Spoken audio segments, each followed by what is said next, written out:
Les ténèbres m'assaillent de ces longues tenailles. Ce sentiment révulsif ronge mon être infantile. Non, je ne veux pas. Je ne suis pas prêt.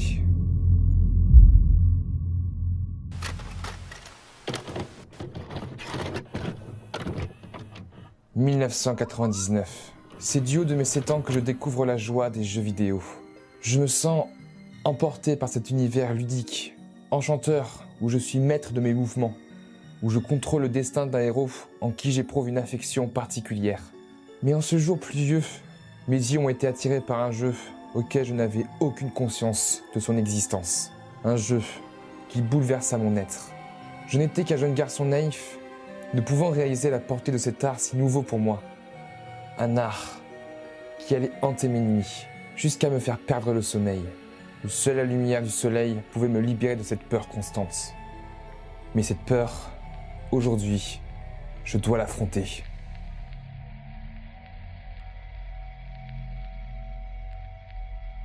Ce brouillard, cet inconnu, ce sang, cette obscurité, cette musique stridente, ces enfants monstrueux. Jamais je n'ai ressenti un tel sentiment d'insécurité et de frayeur. Jamais je n'ai ressenti une telle perte de contrôle. Ce jeu m'a vidé de mes émotions afin de me faire découvrir ce qu'est la peur. Et maintenant encore, ce jeu me fait littéralement trembler d'effroi. Ce jeu m'a traumatisé. Et aujourd'hui, je dois comprendre pourquoi.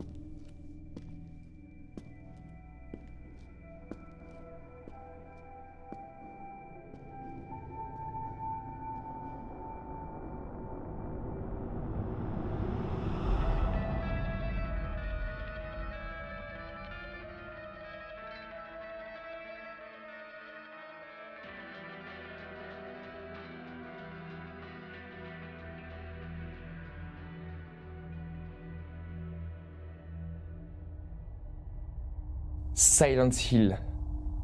Tant de secrets, d'horreur et de cauchemars. Une œuvre synonyme d'hantise, un univers malsain où je n'ai jamais réussi à voir toute son étendue. Jusqu'à aujourd'hui. Ce jeu a renouvelé le genre horrifique vidéoludique. Un genre justement dominé à son époque par une autre saga très populaire. Resident Evil. La comparaison entre ces deux séries a toujours existé. Chacun adoptant son style différent pour semer la terreur chez le joueur.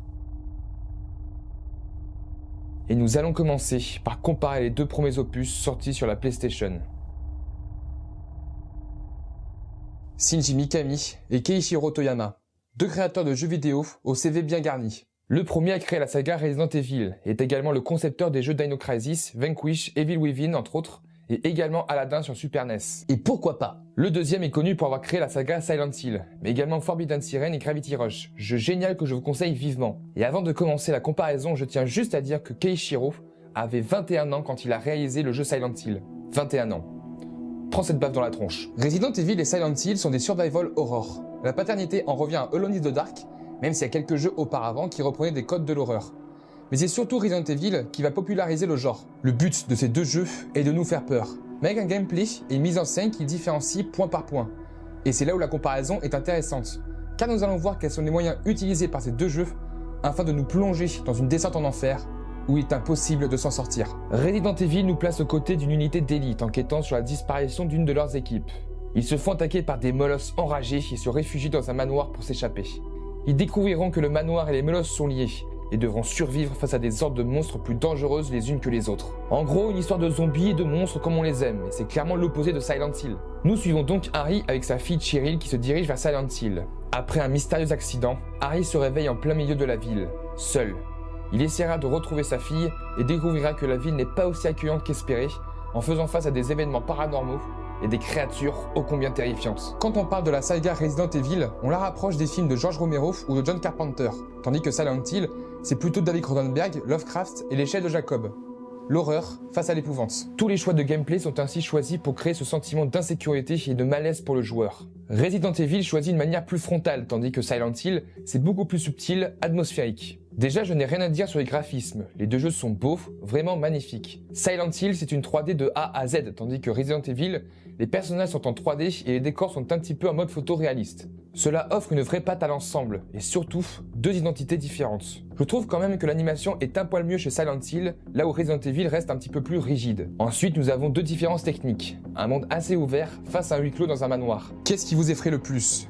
La claustrophobie ou l'omiclophobie? C'est dans cette optimisation de l'espace que la principale source horrifique se manifeste, car la vraie nouveauté qu'a apporté le jeu vidéo, c'est la liberté de mouvement et de pouvoir incarner un personnage à l'aise dans son environnement. Mais si on limite sa liberté, qu'est-ce que cela implique? Resident Evil privilégie une restriction, que ce soit dans les mouvements dans les petits couloirs en mode labyrinthe ou dans les objets trouvés.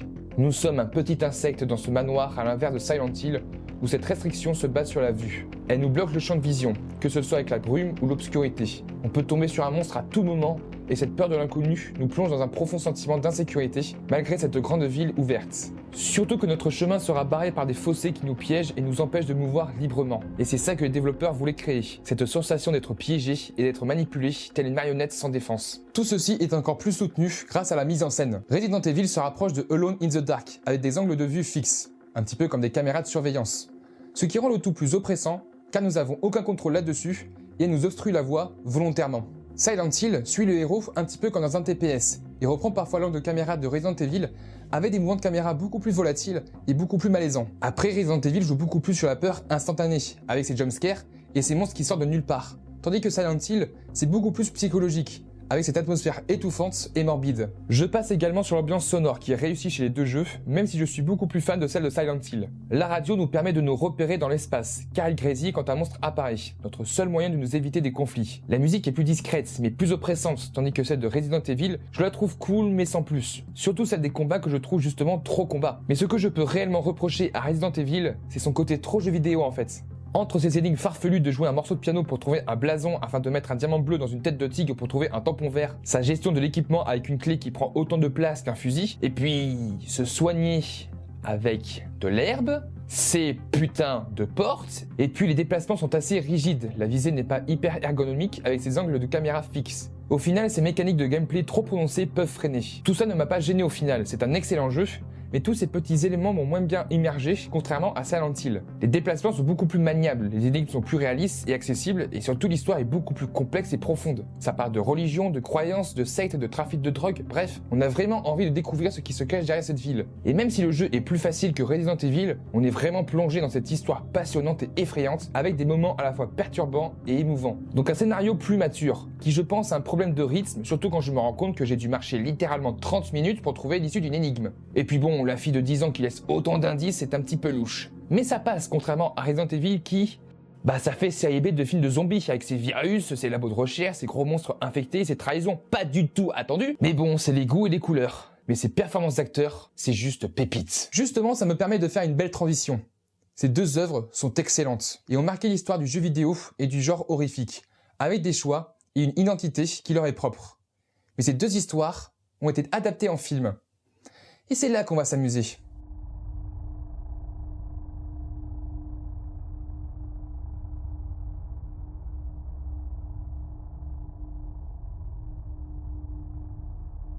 Rares sont les adaptations des jeux vidéo faisant l'unanimité chez le public. Ces œuvres, à la fois tant codifiées, mais surtout tant impactantes sur la culture populaire. Les joueurs sont exigeants vis-à-vis de ces adaptations filmiques. Nous avons eu des gros ratages jusqu'aux films sympathiques, en passant par des déceptions. Et aujourd'hui, nous avons un cas assez particulier. Et je préfère vous le dire tout de suite, ceci est purement subjectif. Vous ne serez sans doute pas d'accord avec moi. Mais après, j'ai l'impression que pour un des 2 films, tu as mis du Nutella sur une glace au chocolat et que tu l'as écrasé avant de la donner, tandis que pour l'autre, tu mets 2 petites fraises sur une assiette de vomi.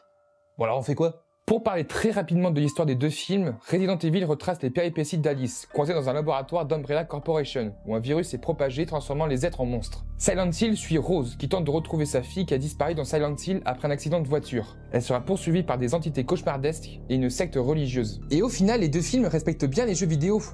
C'est ça qui est étonnant. Dans chaque film, on retrouve de manière probante des éléments narratifs et visuels conformes aux 2 jeux. Mais Resident Evil cherche à apporter une nouvelle version alors que Silent Hill se veut ultra fidèle, voire trop, ce qui a pour effet de rendre le tout parfois indigeste. On retrouve quelques idées du jeu Resident Evil dans son adaptation, entre le laboratoire sous le manoir, l'entreprise emblématique de la saga, le bestiaire, etc. Tout tourne autour d'un nouveau personnage, Alice, entraînant une histoire d'infiltration pour faire tomber l'entreprise. Une histoire fidèle et intéressante.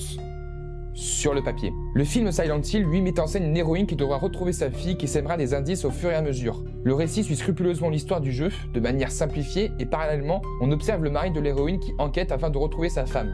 Donc le film est fidèle entre son univers, ses personnages, son bestiaire, et sa narration. Mais dans les deux cas, il y a un gros problème. Pour Resident Evil, c'est juste mal fichu, mal écrit, avec des facilités scénaristiques, des dialogues insipides, des personnages plats, et surtout des acteurs qui jouent mal. J'ai détesté ce film. Et Silent Hill, c'est juste méga frustrant et surtout en mode surenchère. Dans son souci de fidélité, on a le fameux problème de transposer des mécaniques de gameplay dans un film. Le joueur est un acteur actif du récit dans un jeu vidéo. C'est lui qui dirige le héros et qui décide de la durée de son voyage, tandis que le spectateur, il est passif. Il subit plus, entraînant ainsi un énorme problème de rythme. Je trouve également dans ce même principe qu'on ne ressent pas la progression de l'héroïne, car les étapes qu'elle franchisse avec les indices sont surtout dues au hasard ou aidées par quelqu'un d'autre, alors que dans le jeu vidéo, on est tout seul. On n'a pas ainsi cette satisfaction de voir l'héroïne réussir comme on pourrait l'avoir dans un jeu vidéo, c'est dommage. Et puis les parties avec le mari de Rose sont inutiles et cassent encore plus sa dynamique narrative. Même le réel lui-même le dit, dans une interview où il parle de ces scènes que les producteurs ont voulu rajouter. Et c'est con parce qu'elles cassent tout. Mais maintenant, passons à la réalisation. Et si je devais choisir, je mettrais la réalisation de Resident Evil dans une poubelle enchaînée direction Tombouctou, tandis que je glorifierais celle de Silent Hill. Pourquoi? Déjà parce que Paul W.S. Anderson offre une réalisation plate et sans saveur. Il n'y a aucune véritable recherche entre les lumières, les couleurs, les mouvements de caméra parfois aléatoires et les flashbacks qui sont vraiment dégueulasses. Je ne suis pas non plus de mauvaise foi. Certaines choses sont réussies, comme les séquences où Alice découvre toute seule un nouveau lieu.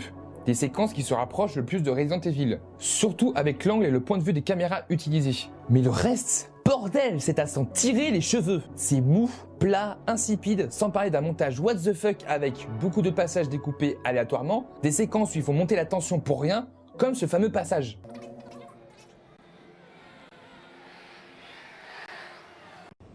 Sir. Pourquoi ils font ça? Des jumpscares foireux qu'on voit venir à des kilomètres et qui sont pas drôles, les effets spéciaux, n'en parlons pas. Bref, la réalisation est à jeter dans les orties, contrairement à Gans qui montre son attachement au jeu quand on voit l'univers qu'il dépeint. La ville est juste magnifiquement retranscrite. Les mouvements de caméra sont fluides, ultra léchés et participent à cette sensation d'oppression, d'étouffement et de glauque. Le style est très épuré et la peur ne se manifeste pas simplement avec des jumpscares, mais par une véritable sensation d'insécurité et de malaise comme dans le jeu. Un véritable travail sur l'ambiance a été proliféré. Les effets spéciaux sont magnifiques. J'aime également le fait que Pyramid Head ne soit pas fait en images de synthèse. Les monstres sont convaincants, bref, esthétiquement, le film est sublime.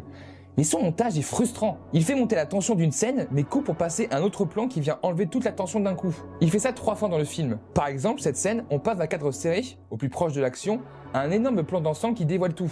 Ça atténue l'effet engendré. Je comprends pas pourquoi ils ont monté la scène comme ça. Et le montage alterné entre Silent Hill et le monde réel vient détruire tout l'effet horrifique. On a des véritables moments de terreur. Mais parfois le montage s'arrête au moment où la tension est presque à son comble. Comme si on te stoppait juste avant un orgasme.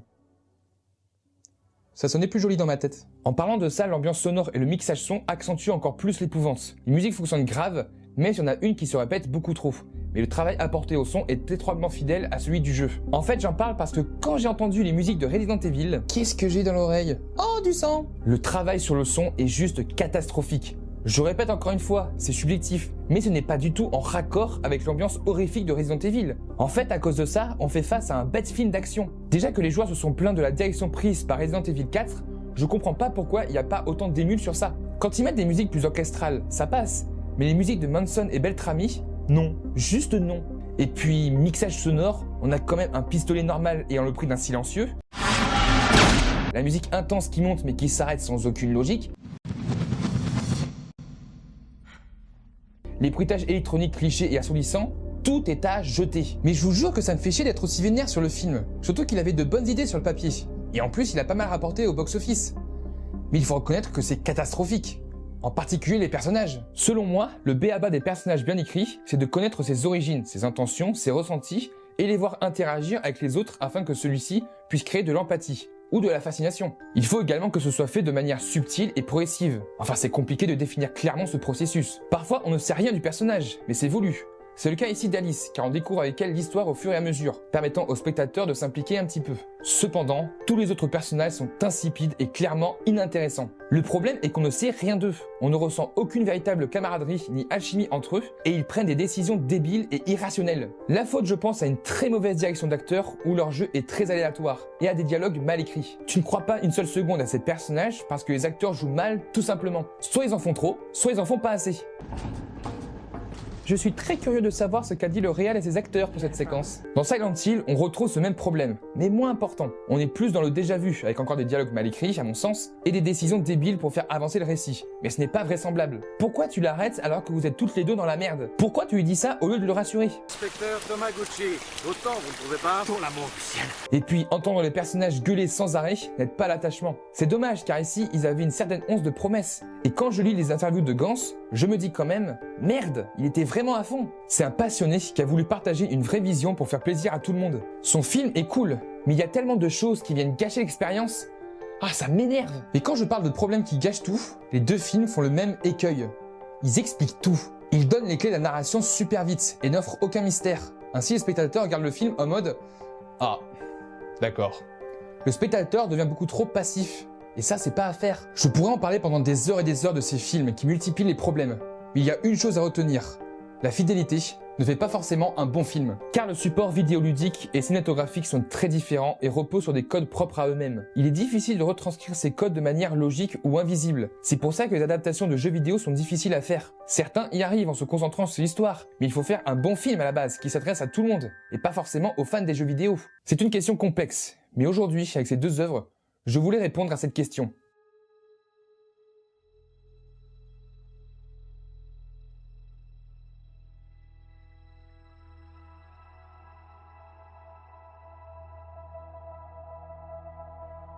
Beaucoup de gens y ont répondu. Beaucoup ont apporté leur science, leurs connaissances et leurs avis sur la question, sur ce sentiment qui nous fascine, comme il nous freine dans notre vie. Je ne pense pas apporter une grande pierre à l'édifice. Je ne partage ici que ma propre expérience, confrontée à d'autres qui sont beaucoup plus fondées. Mais pour ma part, je déteste avoir peur. La peur éveille en moi un sentiment d'insécurité. Face à un film, un jeu ou une situation stressante, j'ai peur de perdre totalement le contrôle, de ne plus avoir la notion de ce qui est réel ou non, et de me laisser emporter dans un endroit où je ne me reconnaîtrai plus. Et dans un sens, c'est ce qui me définit. La peur de l'échec et de la perte de contrôle. Et c'est exactement ce que veut transmettre ces œuvres horrifiques. Nous plonger dans un univers noir, sombre, là où nous pourrions rien diriger, et tout simplement se faire manipuler par un maître chanteur qui nous laisse aucune échappatoire. Cette peur, c'est une source d'adrénaline qui nous définit et qui nous pousse à nous surpasser et à nous rapprocher. Combien de fois ai-je entendu que des personnes ne voulaient pas aller voir un film d'horreur toutes seules? La peur devient ainsi une expérience collective qui nous fait monter des sensations fortes, à la fois traumatisantes et excitantes. Et puis, face à des œuvres fictionnelles, la peur nous échappe de notre quotidien et de notre anxiété, car nous savons que ce que nous regardons, ce n'est pas réel. L'immersion est totale. Pour conclure, j'aimerais citer un dialogue provenant de Devilman. La peur. La peur d'être confronté à quelque chose qui les dépasse. La peur est toujours là en nous. Peut-être qu'au fond de nous, nous savons qu'il existe des puissants ennemis. Nous avons peur du noir, mais pourquoi? Parce que nous craignons que quelque chose de terrifiant ne s'y cache. Quelque chose de plus fort que nous ne serons jamais. Tout ceci revient à dire pourquoi aimer avoir peur?